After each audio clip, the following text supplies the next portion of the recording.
the guide. I haven't hunted with this gentleman before, and he's got a boat. We're going to go cruise the canals and look for the iguanas. So I try to do this like most people would. You know, normally I use connections and people I know to set up hunts. This time I went online, I found an outfitter, I booked him, I made the arrangements, I flew down, and I'll tell you all about the trip, and I'll tell you about the cost in just at the end of the video. So stick around, we'll get to that. If you want to set up your own hunt, it's going to tell you how to do it. I flew from Minneapolis, St. Paul to Fort Lauderdale on a flight I'd found for $180. Most of the fares I checked on range from $300 to $500, but looking around I was able to find a deal. Remember, unless you're in a frequent flyer program or flying first class, you're probably going to have to pay for baggage, and that can get expensive if you've got more than one gun and a suitcase with you. It can actually end up costing more than the flight itself. Another option is to ship your guns ahead, which can be a lot cheaper. I picked up my bags and jumped on the shuttle to pick up my rental car. Florida is a ridiculously expensive place to rent a car. The best deal I found was $350 for 4 days. Looking around on Expedia, I found a motor lodge near the airport for $80 a night. It was simple, but clean and comfortable. It had really good ratings, so I checked on that before booking.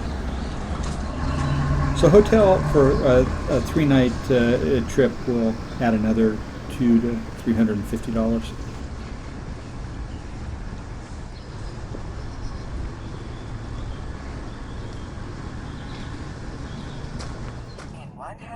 The next morning, I drove 45 minutes north to meet my guide at a local park that had a boat ramp.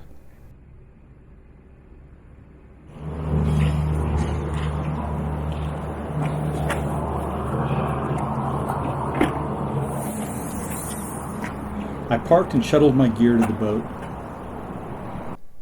and then we were off.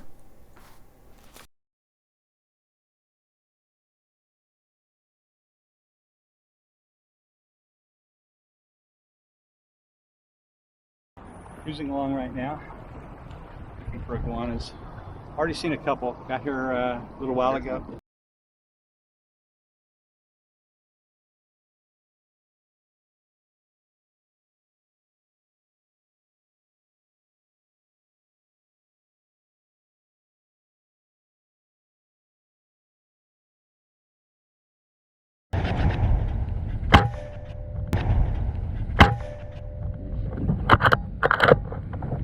Shooting off a moving boat took a bit of technique, but as in every situation with the Vectis, I found I shot it better than usual.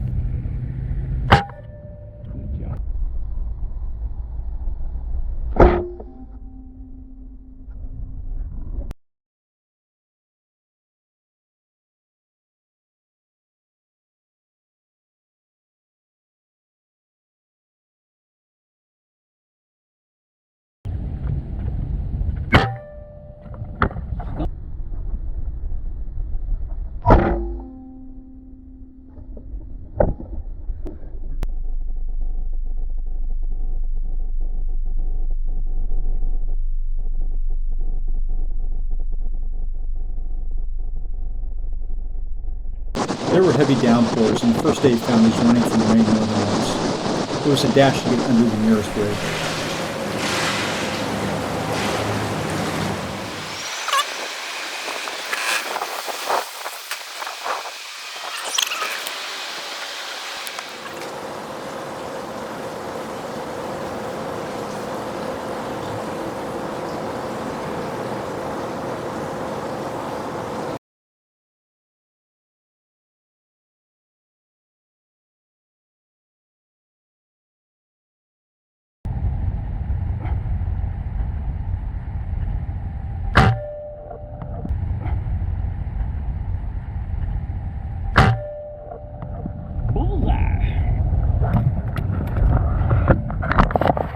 So another question that you're probably going to have is, you know, where's the shot placement on iguanas?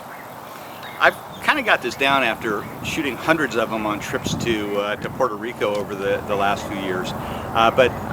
You know, you've heard me talk in a lot of videos that I'll take either headshots or body shots. On iguanas, I tend to stick to headshots. They are tough and hard to kill. One of the hardest small animals to kill that I've ever shot.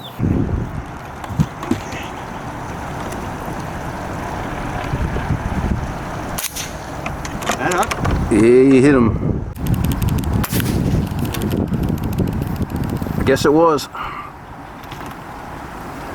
Sometimes even a good headshot won't stop them on the spot. I mean, I've had iguanas where I've hit them 2 or 3 times in the head, and they still manage to crawl away. I mean, I'm sure they don't go far before they give up the ghost, but they still get further away and you can't get to them. So, now even a headshot's not a guarantee, but it's still a better bet than a heart-lung shot on this particular animal.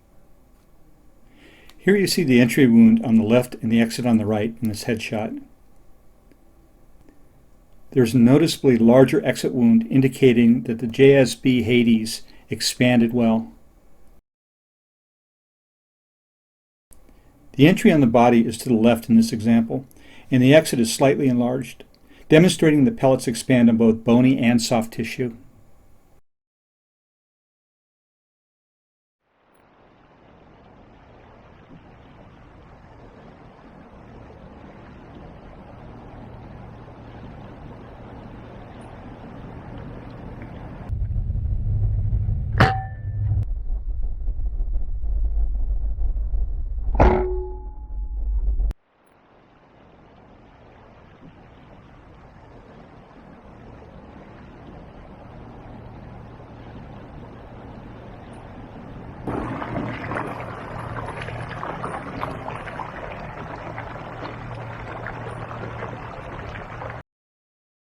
There were a lot of places you couldn't shoot because of a lack of a backstop.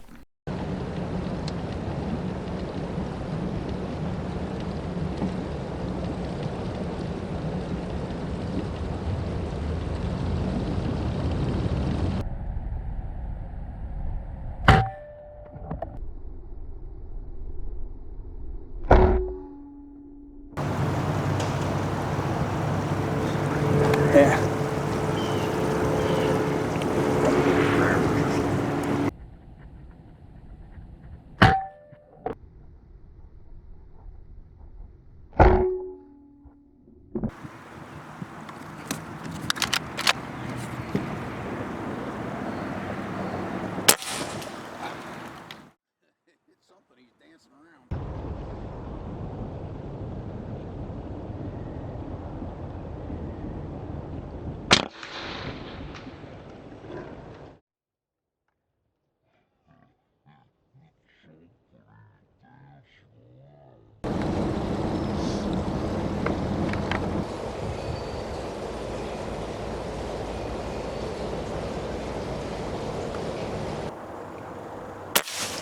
Nice shot.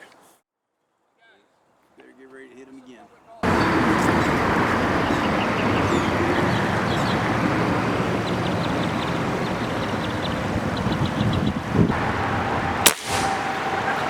Bullseye!